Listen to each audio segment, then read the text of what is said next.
मैले तपाईसँग बहस गर्न सक्दिनँ भनेर त्यहाँनिर उनले चाहिँ भन्छ।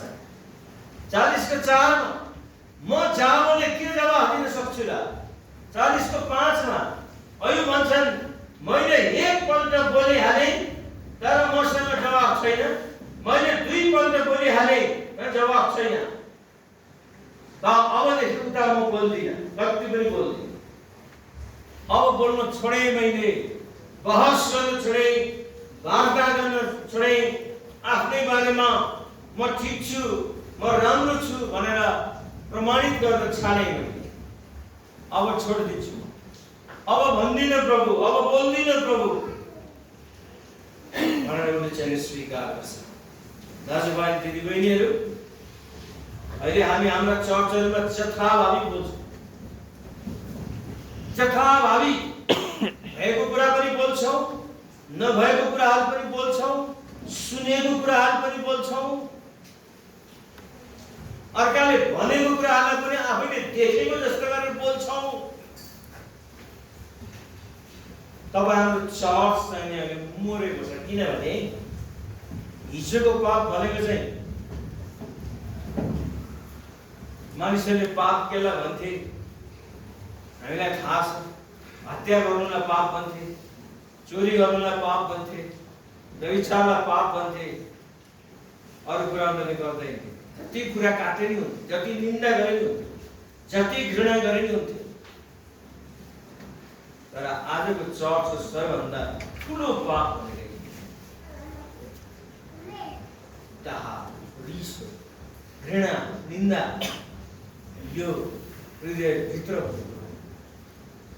र चर्च चाहिँ मरेको छ, यिनै कुराहरूले मारिएको छ। यही कारणले मानिसहरू चाहिँ जहीँको तहीँ छन् बिचारा, त्यो आफू भएको ठाउँबाट माथि निस्किन सकेका छैन। अब छोराले प्रगति गर्यो भने बाउलाई रिस उठ्छ, दाजुभाइलाई रिस उठ्छ, कान्छोले प्रगति गरे जेठोलाई रिस उठ्छ, जेठोले प्रगति गरे कान्छोलाई रिस उठ्छ। डाह त्यहाँनिर उभिन्छ, रिस उभिन्छ, द्वेष उभिन्छ। त्यो मान्छेको प्रगति कसरी हुन्छ? जबसम्म म तपाईको निन्दा गर्छु, तपाईको डाह गर्छु, तपाईको रिस गर्छु, तपाईलाई घृणा गर्छु, तबसम्म म गिर्छु, मेरो उन्नति हुँदैन। म तलको तलै हुन्छु, तलको तलै हुन्छु, तलको तलै हुन्छु। यहाँबाट एउटा जनावरसँग मलाई जोडिन्छ। आजभोलि मान्छेहरू मान्छेबाट पनि गिरेर जनावर भइसकेका छन्। जनावर, घाँस खाने जनावर, उनीहरूको लेभल क्या पुगिसकेका छ। किनभने निन्दा, घृणाले, घमण्डले, डाहले, वैरभाव मान्छे चाहिँ गिरेर गएको छ, आफै गिरेर गएको छ, आफै नष्ट हुँदै गएका छन्। यो हाम्रो बीचमा यस्ता बहसहरू, पुरुष स्त्रीको बीचमा आरोप प्रत्यारोप, आफूले देख्नु छैन अर्काले भनेको कुरा विश्वास, आफ्नो आँखाले देखेका छैन, आफ्नो कानले सुने है, अर्काले आएर कानमा फुकेको कुरा त्यसलाई विश्वास गरेर हामी चाहिँ त्यत्तिकै तात्न थाल्छौँ, त्यत्तिकै उफ्रिन थाल्छौँ, त्यत्तिकै कराउन थाल्छौँ, चिच्याउन थाल्छौँ। सत्य के हो हामी बुझ्न खोज्छौँ, शङ्का कुशङ्काका कुराहरू गर्दै जान्छौँ, कसैलाई उचाल्ने, कसैलाई टेचार्ने, सबै कुराहरू अहिले मानिसहरूको बिचमा भइरहेको छ। संसारभरिका चर्चहरूले नगर्न पर्ने बहस गर्छन्, आलोचना गर्छन्, कुरा काट्छन्, सराप्छन्, दुःख दिन्छन्, धेरै धेरै। यो एउटा मनोरोगको रूपमा चर्चमा पनि विकसित हुँदै गएको छ। एउटा मनोरोग, मनको रोग चाहिँ भएर आएको छ। आरोप प्रत्यारोप, सुन्ने कुरा, तर्क वितर्क, बहस, झगडा। अयुब हेर्नुहोस् न, अयुब वो बहसमा थियो, बहस गर्दै गर्दै गर्दै गर्दै गर्दै ती मानिसहरूसँग बहस गर्दै आए, कुरा गर्दै आए। वास्तवमा त्यो कुराहरू राम्रो थिएन, परमेश्वरले त्यो कुराहरू मन परिरहेको थिएन, त्यो विकसित हुँदै आयो। यसै बेला परमेश्वर हाम्रो बिचमा आउनुभयो भने अब के हुन्छ होला? अहिले प्रभु तपाईले मेरो बिचमा आउनुभयो भने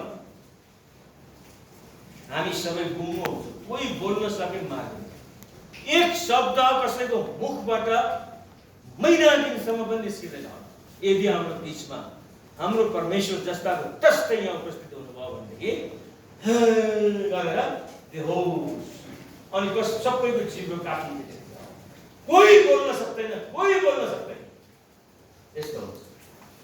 जति बेला अहिले हामी उफ्रिरहेछौँ, कराइरहेछौँ, एकअर्काको लागि कुरा काटिरहेछौँ, कुरा गरिरहेछौँ, वाइघाटको बहस हामी चाहिँ गर्छौँ, यो चाहिँ राम्रो कुरो चाहिँ अहिले आउनु भनेको हामी सबै गुम्म नै भन्छौँ, साँच्चै गुम्म जस्तो लाटो भन्छ। परमेश्वरको पुत्र भएर उहाँले आफ्नो हक खोज्दै बहस गर्नु भएन। यीशु ख्रीष्टले चाहिँ नि म त पुरुषमा जाने काम मैले गरेका छैन भनेर पिता परमेश्वरसँग बहस चलाउनु भएन। म त पिताको इच्छा पुरा गर्न आएको। उहाँको इच्छा पुरा गर्न आएको हो, यस कारणले म खुसी छु। मलाई दिएको मेरो भाग म पुरा गर्छु। मलाई जेको लागि पठाउनु भयो म त्यो कुरो पुरा गर्छु। उहाँले आफ्नो राइट खोजेर हिँड्नु भयो। म के छोड्थेँ मेरो सम्पत्ति लोग्नेलाई कुथुर बनाए जस्तो होइन। लैजान सम्पत्ति जति लग्ने के पनि हुँदैन। के नाप्छ सम्पत्ति? के नापिन्छ सम्पत्तिले? म त एक रति सम्पत्तिको कुरासँग डराउँदैन। ल जेसुकै लय पनि लैजा। सम्पत्तिसँग डराउने मान्छे धेरैका स्वाहानीले कुथुर बनाएर लोग्नेलाई कमाइनस् भनेर दोष लगाएर गाली गरेर के नापिस तैँले? मैले कमाएको तैँले गरेको हो र? आमा त्यसका बाउले दिएको हो र? कमाए होला नि उसले पनि कमाए होला नि, उसले पनि गरे होला नि त। तर बोल्दाखेरि पुरुष पनि त्यसरी बोल्छ, स्त्री पनि त्यसरी बोल्छ। राम्रो सम्पत्ति भनेको के मरेर चाहिँ लाने कुरा हो र? त्यसका लागि झगडा गर्ने, त्यसका लागि बहस गर्ने? मैले अघि नै के भने यो कुरो मैले एउटा धेरै अगाडि तपाईँलाई भनेको थिएँ। एउटा बाउ लाउरे 50-60 ट्याङ्का लिएर आयो घरमा। त्यस्तो घरमा लाउरेका घरमा दुनियाँभरका मान्छे आए। दिदीबहिनी त्यहीँ आए। दिदीबहिनी भन्छ नि, दिदीबहिनी लाउरेका दिदीबहिनी 10-12 जना रहेछन्। दिदीबहिनी पनि एउटा होइन, भान्जा भान्जी पनि थुप्रै रहेछन्। नाता गोता लाउरे आएपछि त्यो ट्याङ्का भरिया लाएर ल्याएपछि त्यो घरमा रातभरि चाहिँ मैन्टोल बालेर गाँठे अँध्यारो रातमा। अनि लाउरेले पनि भनेछ, खोलिदिएछ जम्मै ट्याङ्का खोलिदिएर लाउरेले पनि। ल कसलाई सुन लान मन छ, कसलाई चाँदी लान मन छ, कसलाई साडी लान मन छ, कसलाई के, कसलाई घडी लैजा भनेर भनेर सबै त्यो सम्पत्तिका लागि हारा लुच त्यहाँ दिदीबहिनीहरू।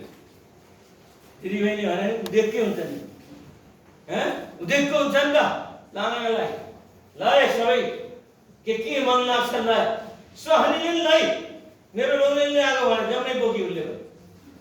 एउटा छोरी रहेछ बिचरा, आफ्नो बाउलाई हेरिरहेछ। बाउले छोरीलाई हेरिरहेको रहेछ। अनि छोरीलाई भनेछ, त चाहिँ के हेरेको तपाईँ चिन्न भनेर बाउले भनेछ। नै मलाई यो तपाईँ भए पुग्छ, मलाई यो केही कुरा पनि चाहिँदैन, मलाई तपाईँ चाहिन्छ, अरू कोही चाहिँदैन, तपाईँलाई खोजेको मैले। त्यो हो साँचो मान्छे। आज सम्पत्ति खोज्नेहरू, सम्पत्तिको मोह गर्नेहरू, सम्पत्ति बटुल्न चाहनेहरू, तिनीहरूसँग प्रेम हुँदैन, माया। उनीहरूलाई सम्पत्तिकै माया, मान्छेको माया, तर सम्पत्तिको माया। यस कारणले त्यो छोरी जस्तो मूल स्रोत को भन्ने कुरा मैले बुझेकी थिएँ। त्यो स्रोत मलाई चाहिन्छ। मलाई यी कुराहरू होइन कि त्यो स्रोत चाहिँ चाहिन्छ। तपाईँ चाहिँ मुहान हो, तपाईँ चाहिँ स्रोत हो, यी ट्याङ्काहरूको स्रोत तपाईँ। यसकारण तपाईँ भए मलाई पुग्छ। तपाईँ ल्याएकै चिजबिजहरू मलाई चाहिएन। छोरी चाहिए आज परमेश्वरलाई तपाईँले भन्नुपर्ने कुरा के हो? यो स्रोत होइन प्रभु, मलाई तपाईँ चाहिन्छ, म तपाईँलाई छोड्दिनँ भन्न सक्नु पर्यो नि। सुन चाँदी खोज्ने होइन नि, अनि धन दौलत खोज्ने होइन नि त। अयुबले भनेर मलाई सुन पनि चाहिँदैन, चाँदी पनि चाहिँदैन, मुगा पनि चाहिँदैन, मैले खोजेको मेरो प्रभु हो भनेर उसले भनिरहेको छ। खोज्दै भयो त्यो परमेश्वरको पुत्र भएर उहाँले आफ्नो हक खोज्नु पर्छ, राइट खोज्नु पर्छ। तर उहाँ मरिदिनु भयो। चुपचाप ती पापीहरूले समात्दाखेरि चुप्प लाएर बस्नु भयो। त्यसलाई किला ठोक्दाखेरि चुप्प लाएर बस्नु भयो। मर्दाखेरि चुप्प लाएर मर्दिनु। सबै दोष, शरम, लाज, पाप, अपराध उहाँले नै बोकिदिनु भयो। जति हामी गाली गर्छ, तँलाई बज्या, तँलाई पापी, तँलाई कामी, तँलाई सार्की, तँलाई चमारे, तँ चाहिँ यस्तो, तँ चाहिँ उस्तो, तँलाई बाँसमा बाँधेर ल्याउनु पर्यो, त मरे पनि हुन्थ्यो, त्यो के काम मलाई, यस्ता श्रापहरू सबै उहाँले बोक्नु, उहाँले लिनुभयो त्यो सबै। तपाईँ हामीले भन्ने जति जम्मै श्रापहरू चाहिँ उहाँले आफैले लिइदिनु भयो। उहाँलाई लाजै लागेन, शर्मै लागेन, डरै लागेन। यति सानो भइदिनु भयो, यति तुच्छ भइदिनु भयो, यति होचिनु भयो उहाँ। हामीले गरेका एक हामीले बोलेका, सोचेका र गरेका पापहरू उहाँले चुपचाप बोकिदिनु भयो, चुपचाप बोकिदिनु भयो त्यो पीडालाई। आज हामी क्रिस्चियन भएर सबैले दिएको चोट चुपचाप क्रिटिसाइज गरेर, गाली गरेर चुपचाप बोकिदिनु, केही पनि बहस नगर्ने, केही पनि वार्ता नगर्ने, केही पनि नखोज्ने, चुपचाप हिँड्ने, आनन्दसँग हिँड्ने, खुसी भएर हिँड्ने, प्रभुमा रमाउने। त्यो परमेश्वरले त्यहाँ सृष्टि सबैको लागि यीशु ख्रीष्ट सबैको पाप बोकेर क्रुसमा चढ्नुभयो, आफैलाई होच्याउनु भयो, आफैलाई रित्याउनु भयो। सबै दोष, लाज, शरम, पाप, अपराध, घिन, निन्दा, सबै कुरो उहाँले बोक्नु भयो। दाजुभाइ दिदीबहिनीहरू, हामीमाथि आपत्ति आउँदा हामी चुप लाग्नुपर्छ। हामीलाई दोष लाग्दा, कसैले दोष्याउँदा, दोष्यायो भने चुप्प लागेर बस्ने, एकदमै साइलेन्टली बस्ने, चुप्प लाग्ने, प्रतिवाद नगर्ने, जस्टिफाई गर्न कोसिस नगर्ने। You don't have to justify. God knows everything. परमेश्वरलाई थाहा छ सबै कुरा थाहा छ। स्वर्ग र नरकको कुरा हो यो। अनि प्रभुलाई थाहा छ आफू चुप्प लाएर बस्ने, एकदम चुप, हल्ला गर्ने, चुपचाप लाग्नुपर्छ। दोष लाग्दा आत्तिनु पनि हुँदैन, डराउनु पनि हुँदैन, रुँदै हिँड्न पनि हुँदैन, हामी चुप्प लागेर बस्नुपर्छ। अयुबले हुन्छ अब म बोल्दिनँ, एकपल्ट बोले, दुईपल्ट बोले, अब म चुप्प लाग्छु। अब तपाईँले धेरै बोलिसक्नु भयो, धेरै पटक बोल्नु भयो, धेरै पटक आफूलाई म ठिक छु भने जस्टिफाई गर्न कोसिस गर्नुभयो होला, हैन? प्रमाणित गर्न कोसिस गर्नुभयो होला। अब छोड्दिनुहोस्, अब चुप्प लाग्छ, चुप्प लागेर बस्छु। 42 को 3 पदले भन्छ, मैले त आफैले नजानेका कुराहरू बोलेछु, जुन कुरा म जान्दैन थिएँ तिनै कुराहरू मैले बोलेछु, मलाई थाहै थिएन र पनि म बोलेछु। म त ज्ञानहीन रहेछु, त्यसको मतलब म त मूर्ख रहेछु। हो, त्यही मूर्ख म पनि। I am a foolish man. I am not a wise person. I am a foolish person. यस्तो खालको फुलिस मान्छे हुँ म, यस्तो खालको मूर्ख हुँ। मूर्ख मात्र होइन, म पट्ट मूर्ख हुँ। कति पटक जान्दै नजाने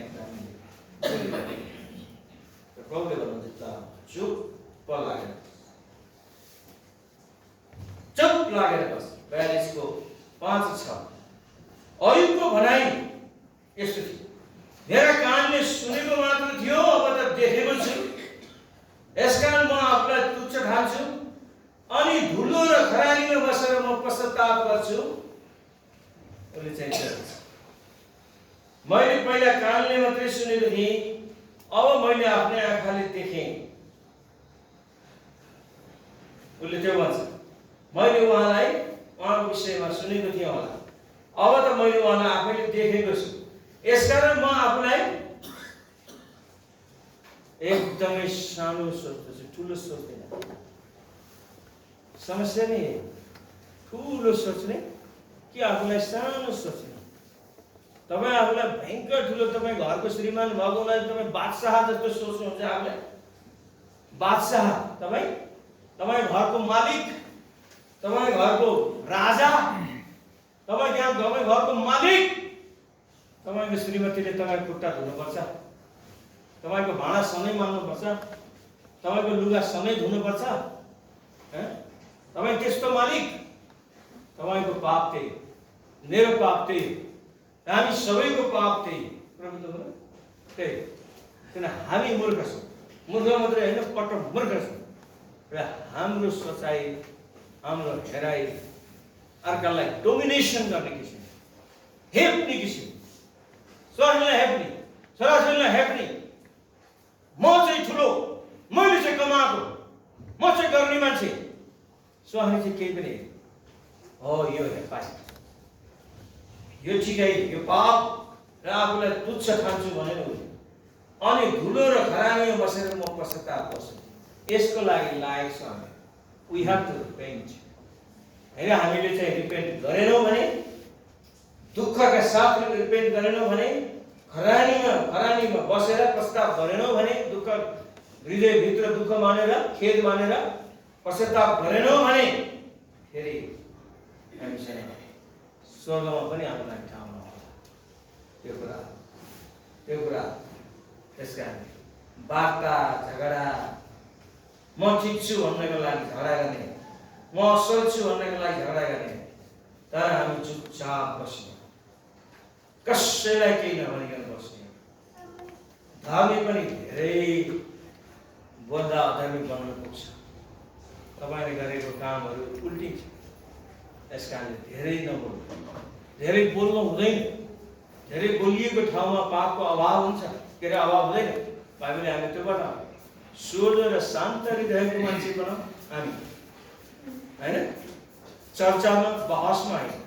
ख्रिस्टले सबैको पाप बोकेर काठ पुस्न झुन्डिए जस्तै हामी पनि अरूहरूको दुःख कष्ट बाधा पीड सन्ताप लिएर, होइन, हामीले सहिदिनुपर्छ, सहनुपर्छ। र अर्काको कुरा हामीले काट्न पर्छ, अर्काको पीडा हामीले बोक्नुपर्छ, हामीले सहनुपर्छ। चुपचाप तपाईँले राख्नुहोस्। हुनसक्छ भने आफ्नो मनमै राख्नुहोस्। जति पनि चोटहरू छन्, दुःखहरू छन्, पीडाहरू छन्, भनाइहरू छन्, क्रिटिसिजम छ, आलोचना छ, बाधा छ, तपाईँलाई भनिएका कुराहरू छन्, दोस्याइएका कुराहरू छन्, तपाईँलाई लागेका आरोपहरू छन्, भित्र मलाई यस्तो भयो, कता गयो खुकुरी, खुकुरीले काट्छु, चट्टै काट्छु, म त छुरी लिएर चाहिँ रोप्छु। त्यस्तो भन्नु बाइबल त होइन। बाइबलले त्यस्तो कुरा सिकाउँछ। धेरै हाम्रा दाजुभाइ दिदीबहिनीहरूको समस्या आएको थियो, झगडा, बहस, वार्तालाप, त ठुलो कि म ठुलो, म जान्ने कि त जान्ने, म राम्रो कि त राम्रो। छोड्नुहोस् त्यो कुरा, त्यो बिब्लिकल कुराहरू। जबसम्म हामी त्यो छोड्दैनौँ, जबसम्म यो चुप्प लागेर बसेन, तबसम्म परमेश्वरको साथी त्यो बहस किन गरिरहेको, त्यो वार्ता किन गरिरहेको? के त सबै कुरा जान्दछ सर? सबै कुरा तैँले जान्दैनस्। हजारौँमा तैँले एउटा प्रश्नको जवाफ त दिन सक्दैनस्। तैँले आफूलाई कति सिपालु ठानिस्, कति राम्रो ठानिस्, कति जान्निस् सोचिस् तैँले आफ्नो बारेमा, त कति सफाइ दिन्छस् तैँले, कति सफाइ दिन्छस् तैँले। ती मूर्ख तीनजना तेरा साथीहरूले के सफाइ दिन? सफाइ दिन आवश्यक छ। कसैले तपाईँलाई केही भन्दा होइन, धन्यवाद, तपाईँ जानुहोस्, प्रभुले गर्नुहुन्छ मेरो इन्साफ। मेरो इन्साफ मेरो परमेश्वरले गर्नुहुन्छ भन्दिनुहोस् न, सिद्धियो त्यो कुरा। यस कारण हाम्रो परमेश्वर पवित्र परमेश्वर हुन्छ, निष्पक्ष न्यायाधीश हुनुहुन्छ, उहाँको इन्साफ एकदमै राइट हुन्छ। तपाईँलाई उहाँले एकदम राम्रो चिन्नु भएको छ, तपाईँसँग उहाँले आफ्नो प्रेम पाउनु भएको छ, तपाईँको साथमा तपाईँको प्रभु हुनुहुन्छ, तपाईँ कति असल हो कति खराब हो उहाँलाई सबै कुरा थाहा छ, एबिसिडी सबै थाहा छ तपाईँको बारेमा। तपाईँले गरेका पापहरू, सोचेका कुराहरू, बोलेका कुराहरू सबै कुरो उहाँलाई, तपाईँले कसैले केही जस्टिफिकेसन दिनु पर्दैन, प्रमाण गर्नु पर्छ। उहाँले एक दिन हामी सबैको प्रमाण दिनुहुन्छ, सबैको न्याय गर्नुहुन्छ। त्यस कारण हामी चुप्प लागेर उहाँको आगमन। म त के भन्छु भने पहिला कुरा म कसैको कुरै सुन्दिनँ, मैले गरेको बाचा